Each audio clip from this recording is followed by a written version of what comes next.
মাহফুজ কোটা আন্দোলনের মাস্টারমাইন্ড, যদিও তিনি বিষয়টি অস্বীকার করেছেন। কোটা সংস্কার আন্দোলনে তার নেতৃত্ব ছিল সুদূর প্রসারী।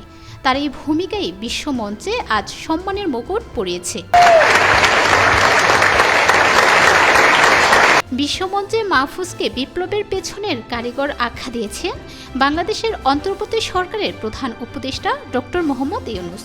মঙ্গলবার নিউ ইয়র্কে অনুষ্ঠিত Clinton global initiative leaders stage বক্তব্য দেওয়ার শেষ দিকে তিনি প্রধান উপদেষ্টার বিশেষ সহকারী মাহফুজ সহ মোট ৩ জনকে স্টেজে ডেকে এনে কথা বলেন।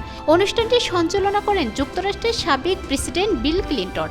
এ সময় মাহফুজকে এগিয়ে দিয়ে তিনি বলেন, গণ অভ্যুত্থানের পেছনের কারিগর মাহফুজ।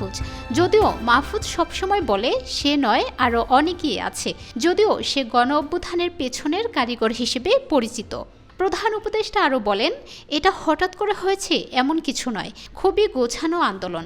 এছাড়াও এত বড় আন্দোলন হয়েছে, মানুষ জানতো না কে আন্দোলনের লিডার, যার ফলে একজনকে আটক করা যেত না, বলাও যেত না যে একজনকে আটক করলে আন্দোলন শেষ। মাহফুজকে দেখিয়ে ডক্টর মোহাম্মদ ইউনূস বলেন, তার কথা শুনলে সারা পৃথিবীর যে কোনো তরুণ অনুপ্রাণিত হবে। তারা নতুন বাংলাদেশ তৈরি করবে। তাদের সফলতার জন্য আপনারা প্রার্থনা করবেন। তাদের জন্য হাততালি হোক। এ সময় বিল ক্লিন্টন সহ সবাই হাততালি দিয়ে সম্মান জানান।